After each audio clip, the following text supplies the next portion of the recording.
Welcome back to dearCC, the podcast giving human advice for the AI age. Today, we're going to sit down with Leo Mehr, Director of Engineering at Ramp, one of the fastest growing companies in San Francisco. He's going to demystify the forward deployed engineering, or FDE, role. At a time when software engineer postings are down, FDEs are going the other direction. Job postings increased 800% versus last year, and there's plenty of roles for entry-level people just like you.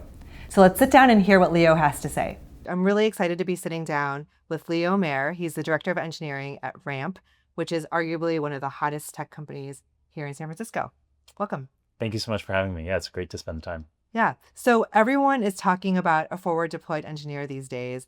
What does a forward deployed engineer, or FDE, even do? So yeah, FDE is an interesting function. It actually has existed for a long time. Palantir originally coined the term back in like 2005 or something. And so it's been around for a while, but it was literally only at Palantir until like maybe 5-6 years ago.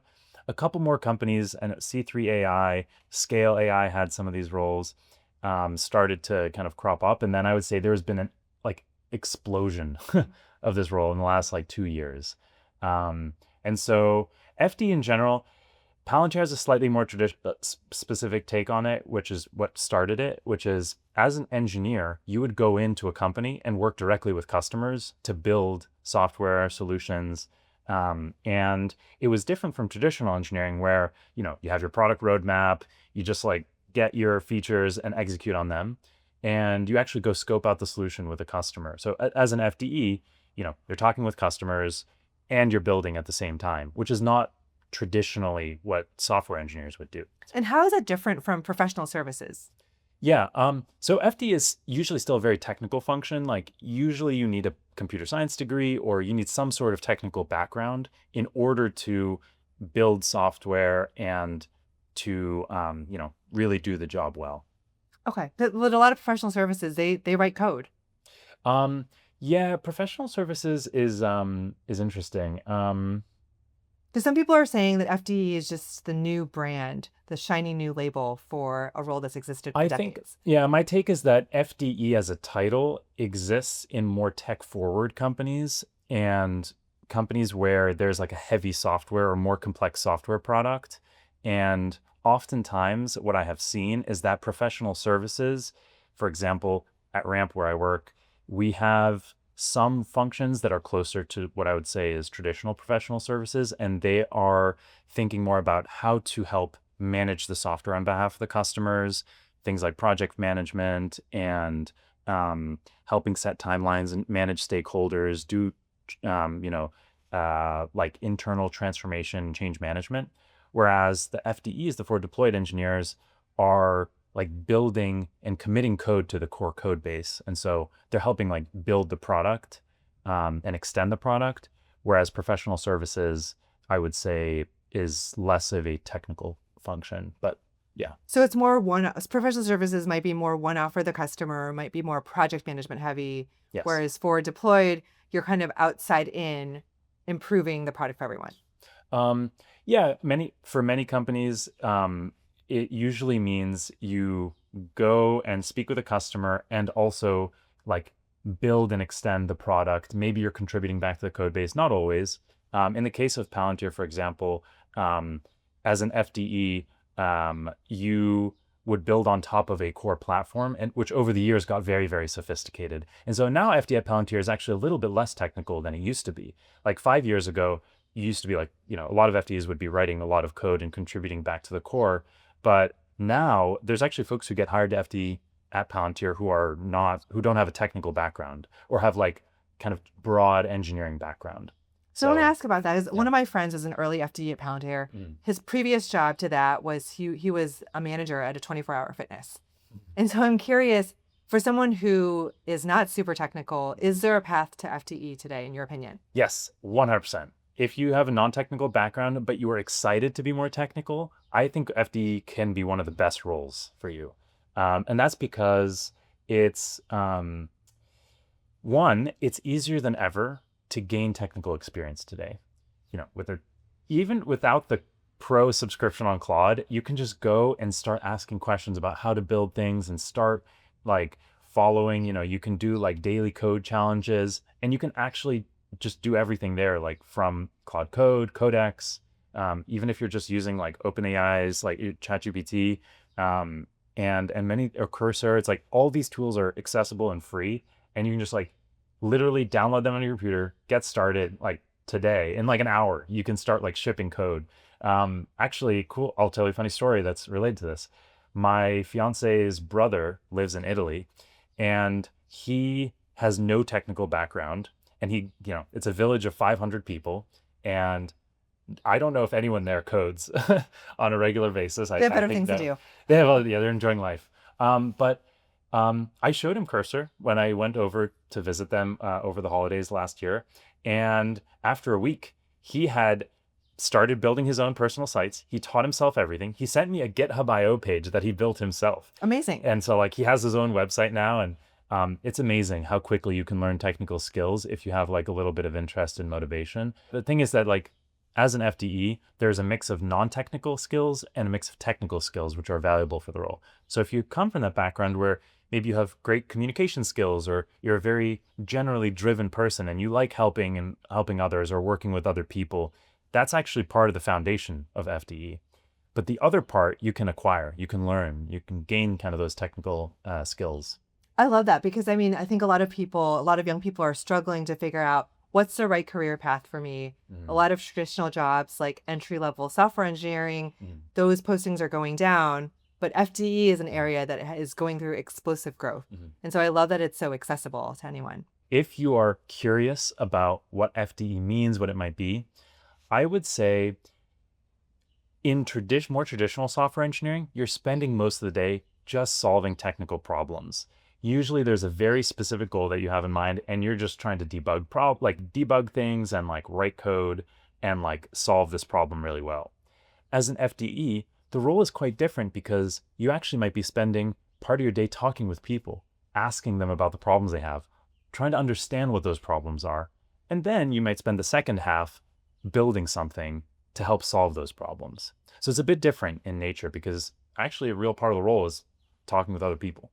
It's almost like you're PMing a little bit too with that customer. Absolutely. Yeah, exactly. Yeah. I actually describe FDE, and there's a huge spectrum. One of the things to be aware of with the FDE role is that it means something different at almost every company. So at some companies, it's like you're almost a consultant, where you're like mostly just talking with people and doing a little bit of technical work. Then maybe it seems a little closer to professional services.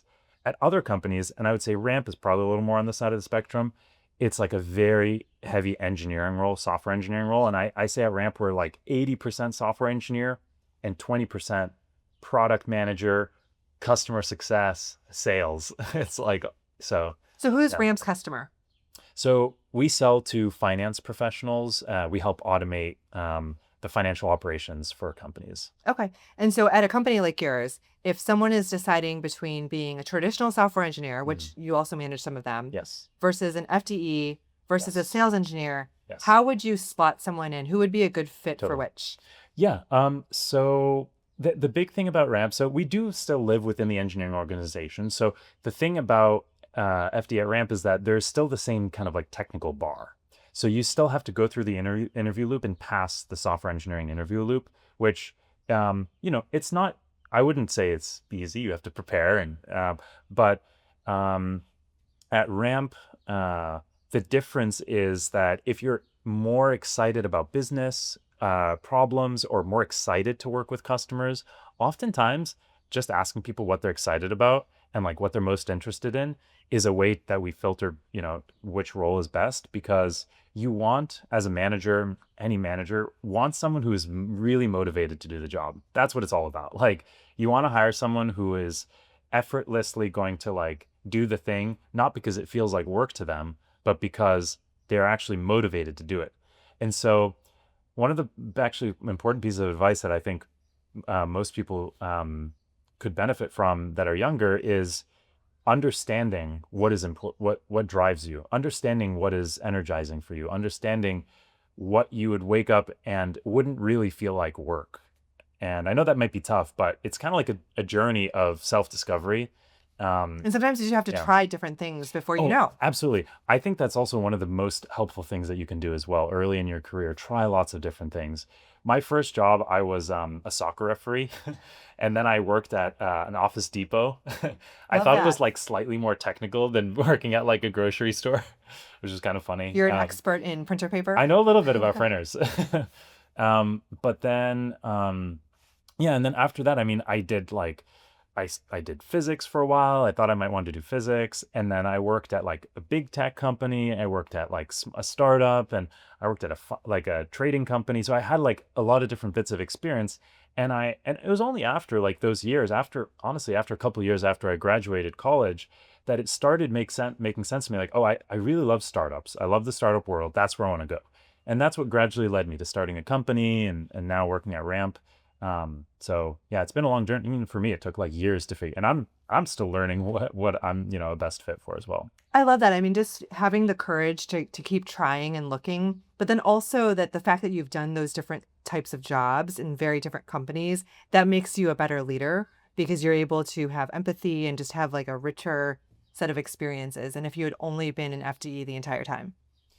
Yeah, yeah, I think that's true. I mean, leaders have like all sorts of different paths how to get to where they are and their own styles of how they do things. But I would say though, like on the line of how can someone set themselves up to have a good career, I do think trying lots of different things when they're younger, is probably one of the most helpful things you can do. Okay, so going back to your fiance's little brother, he now knows a little bit of coding. Yes. How do you go from kind of self-taught on Cursor, setting up your Yes. GitHub page, to then being considered as a serious candidate for an FDE job? Totally, yeah. And that's true. There is a bit of a gap going from like I tinker and like hack on the weekends to like I am actually trying to land this job at a tech company that has a hiring bar where I'm going to have to maybe pass a coding interview and so on. And I think the number one thing that's helpful is having some sort of peer group. You can't, some people do it alone. Super impressive. I think some people can do it, but I do think that it's way easier to enter into a space, to learn a lot about a topic, to become proficient by having some other people around you who are going through a similar part of the journey. That's why school is really helpful. That's why colleges are great. They put you around other people who are also learning and figuring it all out. So, But then yeah, sometimes when you leave college, all of a sudden, where's your totally. community? Exactly. But this is why the internet's amazing. Like, there's a million there's Discord groups you can find, like there's online communities. We're launching And our new pods where we're going to be matching job seekers with 5 to 7 peers, and they're going to help each other and be each other's accountability partners. that's perfect. Everyone should join that. And I think that would, probably help a lot because, yeah, the hardest thing is if you run into a problem or you get stuck and you're a little lost or one day you're not feeling as motivated. If you're on your own, like, maybe you just drop it and you don't pick it up again. But if you have someone else who's there, messaging you or saying something they learned, or if you're feeling inspired by someone else who's going through that, it's like it can make the difference whether you pursue a career or you just kind of move on and or maybe give up or do something different. Totally. I look back at my own career, and it's in those moments where having a community really helped. One thing that I found really helpful in college was I was really inspired. Actually, before college, I would say I was kind of chill. Like I didn't really take career super seriously, and like I kind of just got You through weren't school employee through of the month at motion. Office Depot? No, but I would say once I got to college, I met some people who really inspired me, and it was like it's very people oriented. Many, or at least I'm a very people oriented person, but like I think many people will meet someone who inspires them to do things that they didn't even know they could do. That's so true. So we talked to some Gen Z job seekers Yeah. before this, and we've also been kind of looking on Insta and TikTok for different takes. So we'd Yeah. like to get your reaction to some of the views that are out there.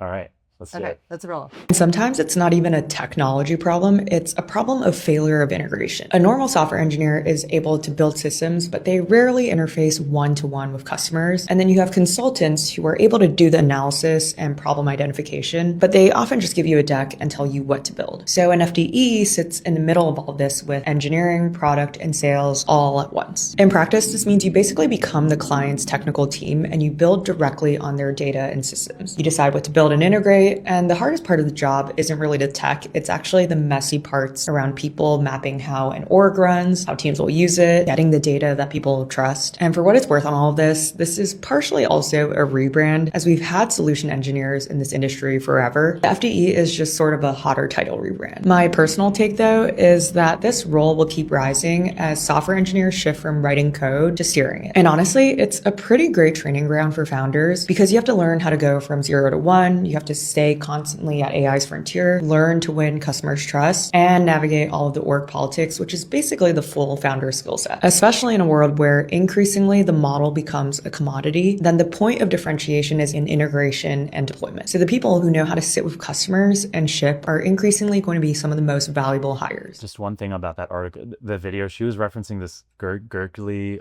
Oroz, who writes the Pragmatic Engineer #1 tech Substack. And I actually talked with him, and I was one of the 3 people he interviewed for that thing. So when she showed that little diagram, it was directly from his blog post. Which is directly from you. Yeah. So, I mean, it's from Colin, the head of FDE at OpenAI, myself, and one of the Palantir people he interviewed. Full circle. So I do, yeah. Yeah, so it's so interesting because if we zoom out from FDE specifically, I mean, I think one of the things that's happening, what I saw at Meta and Salesforce, is that AI is blurring the lines across different roles. Yes. Do you think that the explosive growth in FDEs is kind of representative of what's going on? Yeah, totally. Basically, you now can go directly from customer says something that sucks for them or that is hard to I can build it. And that gap is way smaller than it used to be. So before, you might need to have a salesperson who would talk to them, understand the problem. They would give it to a product manager. Product manager would talk with a bunch of people and kind of figure out the roadmap and then tell the engineer what to build, and they would build it.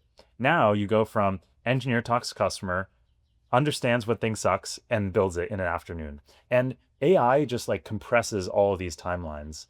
And let's talk about that because this is a key theme of what we're trying to do is help people understand how jobs are changing as a result of AI. Yes. So, I mean, I can imagine one of the first things you do, of course, is you record and transcribe that customer conversation. Yes. But can you walk us through the day in the life of and where AI gets incorporated? Totally, yeah. And by the way, every role. So, for example, a lot of roles are being compressed.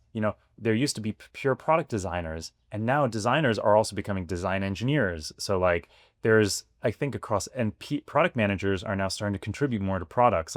We have a bunch of product managers at Ramp who ship code on a daily basis. So the thing is, AI lowers the barrier to do technical contribution, which then allows you to, deliver things that are really valuable, because a lot of time people are interacting with software and that software has problems or it has gaps or it's not doing the problem, it's not solving things the way you need it to.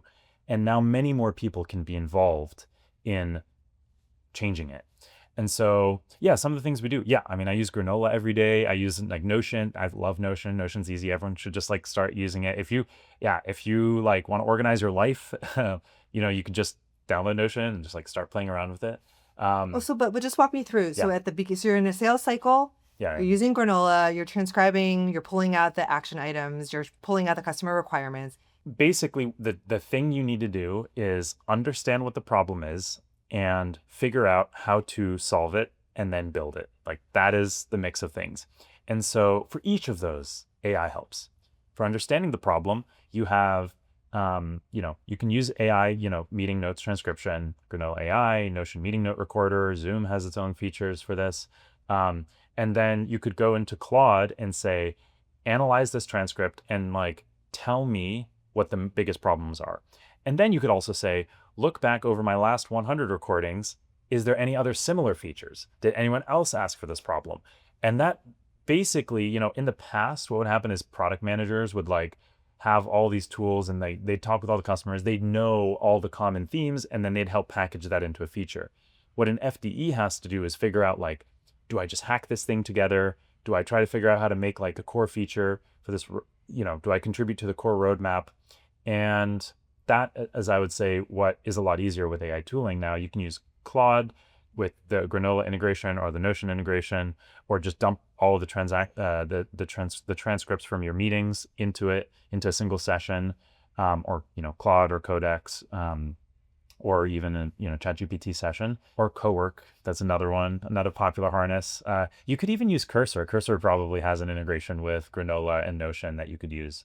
And then once you know like what needs to be built, you can shape it a little more. You can like talk about, is this a good product feature? Like you can just work with AI to shape what needs to be built. So that's really the key decision of what do we do as a result of these requirements, and are we building it from scratch, or can we reuse components? And then are we building it just for the customer versus into the core product? Yeah. Now, caveat. This is definitely what we do at an FDE at Ramp because we contribute a lot to the core product, whereas at other companies, the FDE role looks a lot different. So, for example, I have some of my friends at OpenAI who do FDE. A lot of times you are helping the customer build something using OpenAI's API. So maybe they're using the agent SDK to build some sort of custom thing, or solve a really complex problem in their environment with their data, with their own code, and it's not necessarily changing. I mean, it could go back into OpenAI's product, but it starts with like you're in the customer environment writing stuff down for them. And having come from the PM side, you're constantly talking to your FDEs and looking for patterns, and then you decide whether to ship it into the core product. Yes. So there's a variance. But then I know I talked about three things: discovering the problems, like shaping them, and then actually executing. The executing thing is also where like the world's completely different now. It's way, way easier to like take a spec and deliver it with coding agents. And of course, the big thing that everyone has to deal with now is slop. So like, how do you deal with AI slop? How do you? And what are some of the slop examples that you've seen? Yeah. Well, the most like flagrant examples of slop are someone puts together a strategy document that's like 18 pages and they're like, look, I figured this out. And it's like, really simple, little bit of prompt and context and like way too much detail. It goes off into a million directions. It's not solving the core problem. And like, if anything, it's like, what all those artists say of like, if I had more time, I would have made it shorter. Yeah. And so, brevity and being concise is one of the most valuable things, I think, in the world today. Okay, so of course you're this director of engineering now at a really hot company, but where did you start? I'm curious, where are you from? Yeah, well, we'll go back a step. My parents actually immigrated to the U.S. from Romania and Ukraine, and they came to the U.S. with nothing, like maybe a couple $100. And I mean, I think they were pursuing the American dream. They wanted to come and have a better life than they had in their home countries. And they gradually worked their way up. My dad became an electrical engineer. He went to a small school kind of in the middle of nowhere in Washington State. And gradually, I would say he worked really hard and always pursued opportunities. So I was born in Texas, though I haven't been back since I was 2 years old. And then we, moved to Massachusetts, and then we moved to Southern California. And, my dad was always kind of looking to be at the best place that he could, where he could learn from great people and kind of keep advancing his career. And ultimately that helped him a lot. And they've, been able to afford a much more comfortable lifestyle and, a very comfortable future for themselves. And I would say in large part because honestly, like my dad grinded and he pursued opportunity. And I think that a lot of people have the opportunity to do that today. Like the crazy thing is that the tools back then, it was way harder. Like there was no internet. He had to figure everything out from scratch. Like it was purely taught, like conversations with people who might lead him to something that was good. Maybe things he would read from like the newspaper, literally newspaper. Like my dad was figuring out his career pre-internet. Same. It's like hard to imagine, right? Yeah. But like today you can find any company in a click. Like you can learn anything you want, literally anything you want. If you have the vision, the drive, the motivation, the interest to do something, there are more tools than ever to make it possible and to bring into reality. But I think that's part of the hard part as well. Sometimes maybe you feel overloaded. There's so many things I could do. How do I choose? How do I know what's best? I think this goes back to a previous point, which is why a little bit of trying different things is so important. Because then you kind of know, I like this. I don't like this. I like talking with people, or I just want to like work on a really hard problem alone in my room all day. Some people love just like having a really hard problem and not having to talk to people.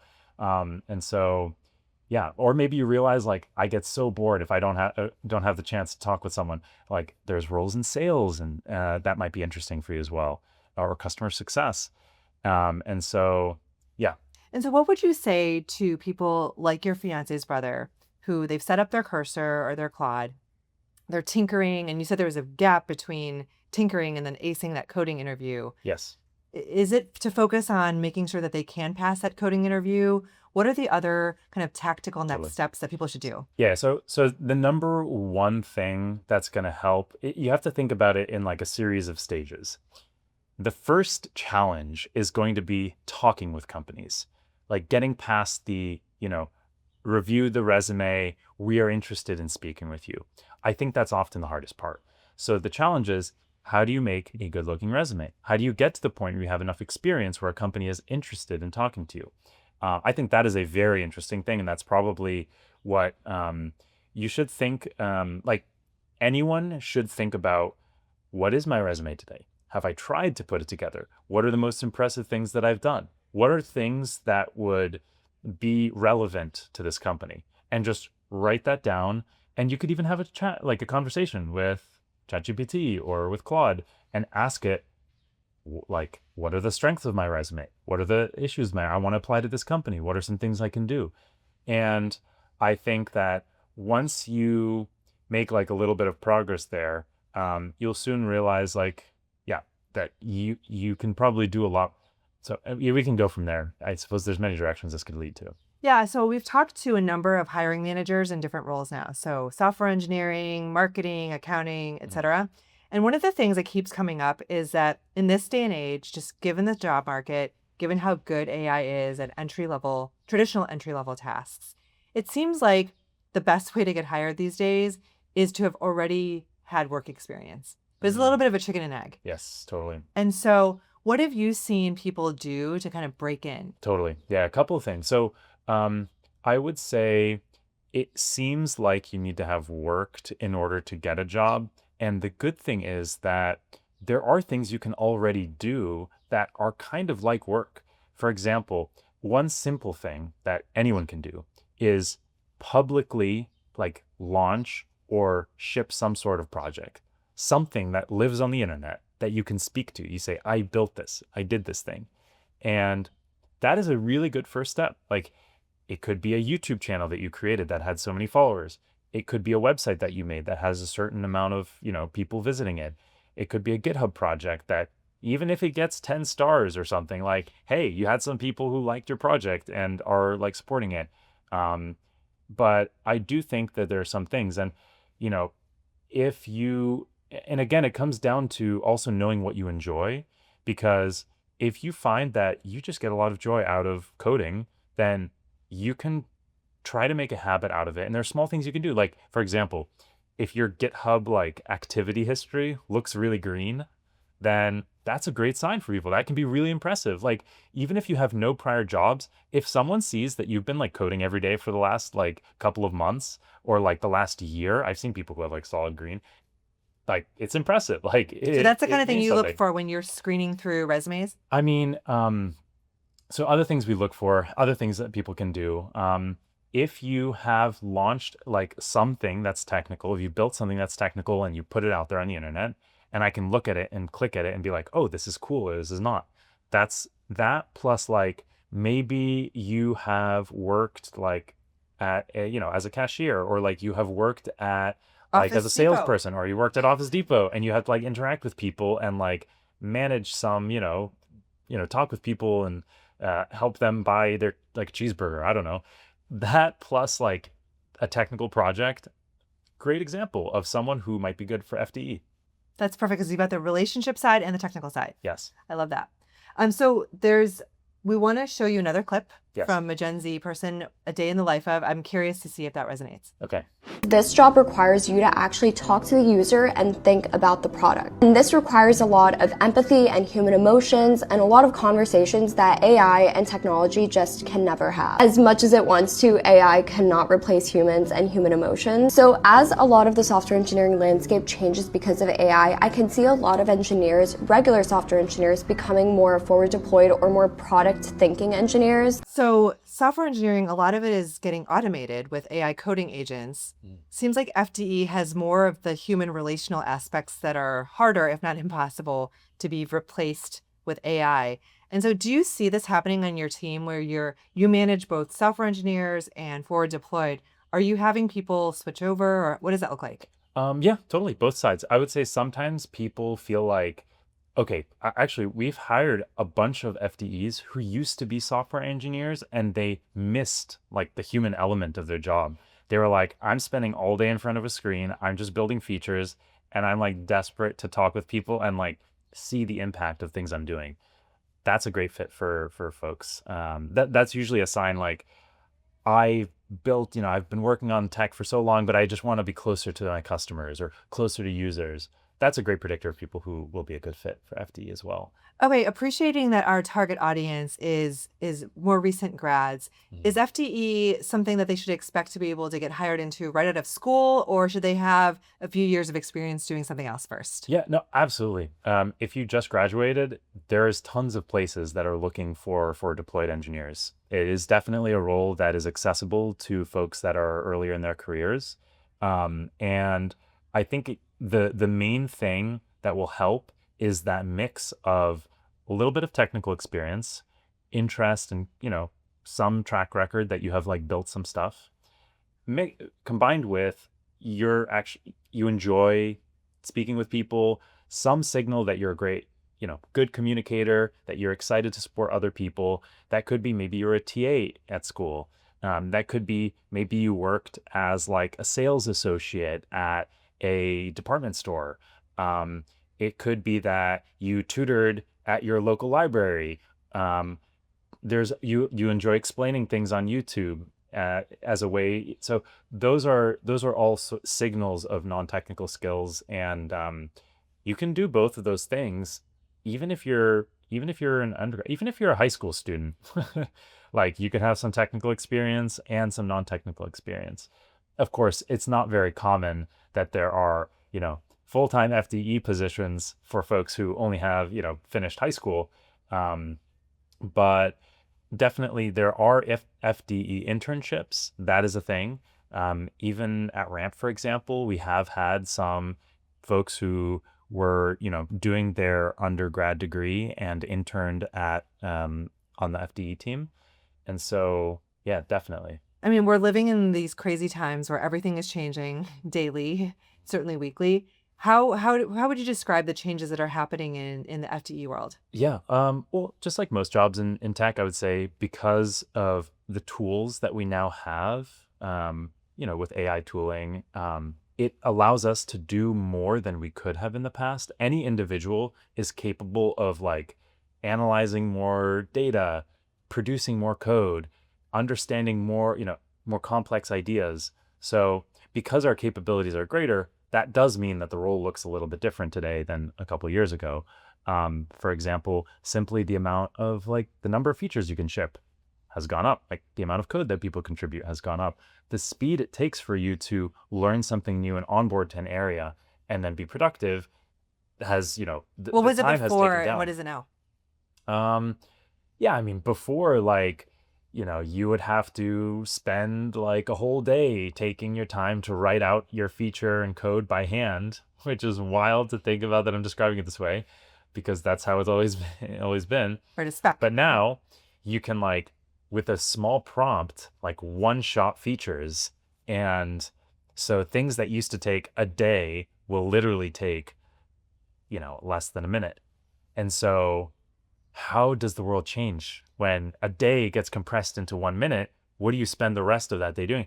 And so this might be a good opportunity to talk a little bit about like AI slop, and people definitely can produce more, but the problem is it doesn't always mean more quality. So yeah, it comes back to the classic thing of quantity versus quality. And there's only so much like human attention. So as like a human, you can't learn everything in the world, but you can use AI to help you learn the things that you do care about, or you need to do, or you need to know faster.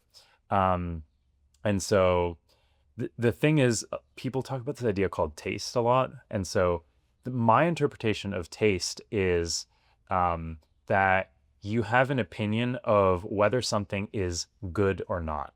And good is actually kind of a fluffy metric already. But when we're talking about work, we're usually talking about building products. And when you're building a product, What is good means you give it to someone and they like it. So it's very simple.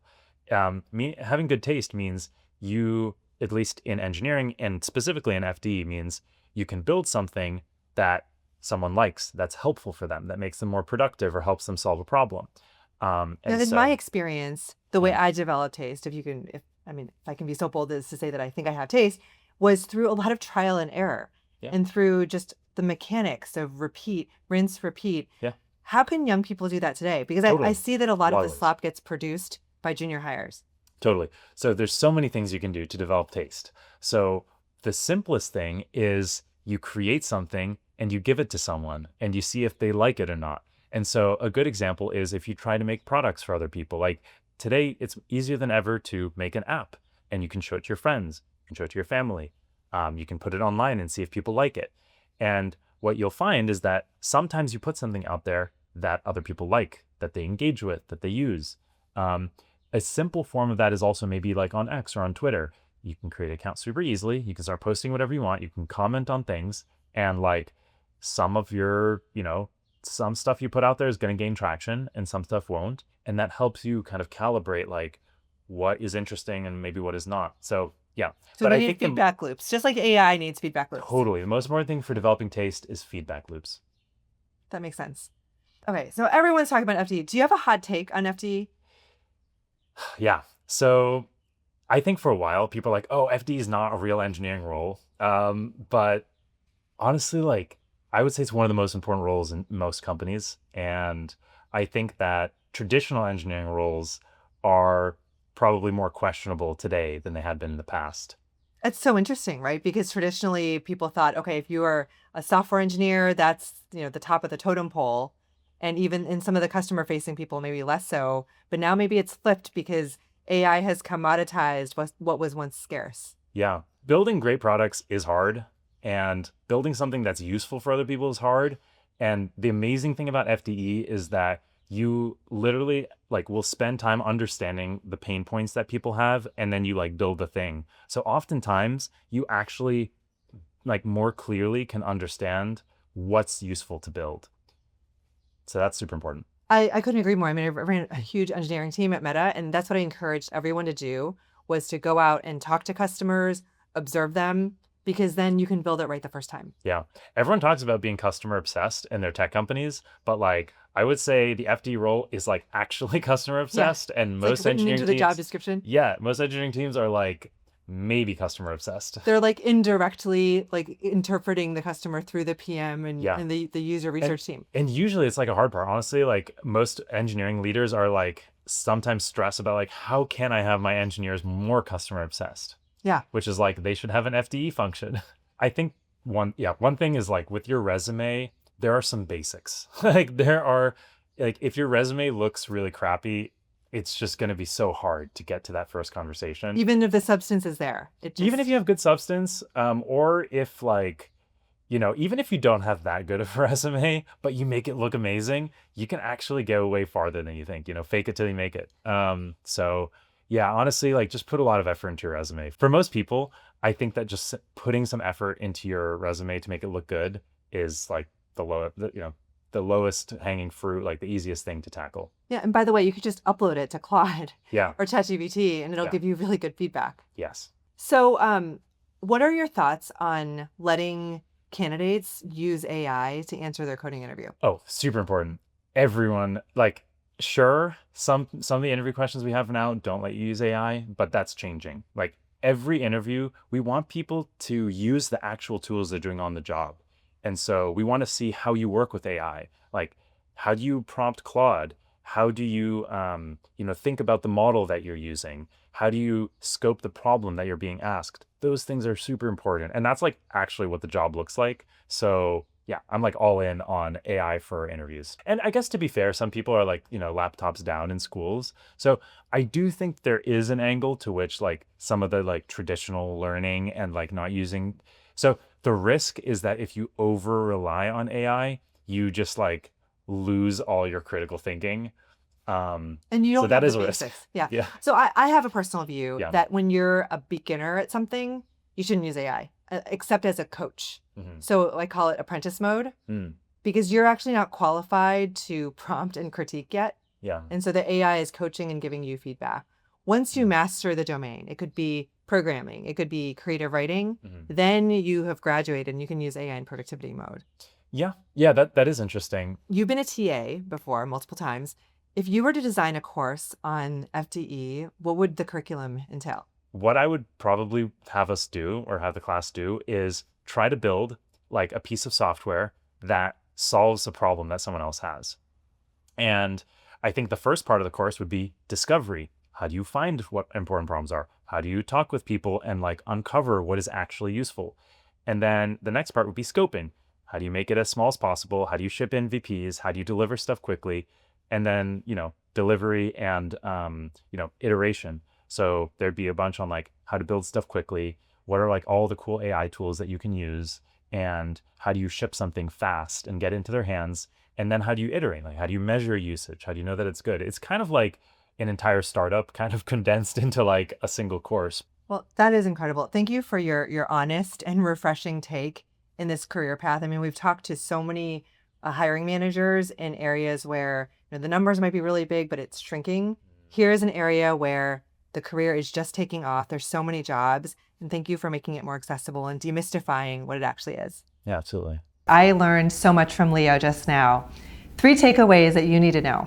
First, FDE is a fast-growing job. There are lots of openings, and it's a really rewarding way to start your career because you get to hone your technical skills as well as solve customer problems. And those are really important, valuable, meaningful skill sets.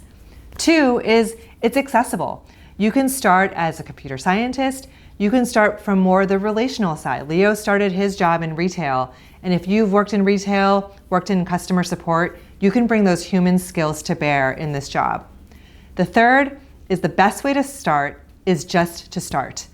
Download Claude, download Cursor, just start building apps, whatever you're interested in. It could be cooking, it could be gardening, it could be Pokemon. Just get something out there so that you have that hands-on experience and you can start getting feedback from users so that you can refine your taste. Well, that's it for this episode of dearCC, the podcast that delivers human advice in the AI age. Thank you so much for joining me. Please follow us on Instagram, TikTok, YouTube, wherever you get your short video or podcasts, and look forward to seeing you for the next one.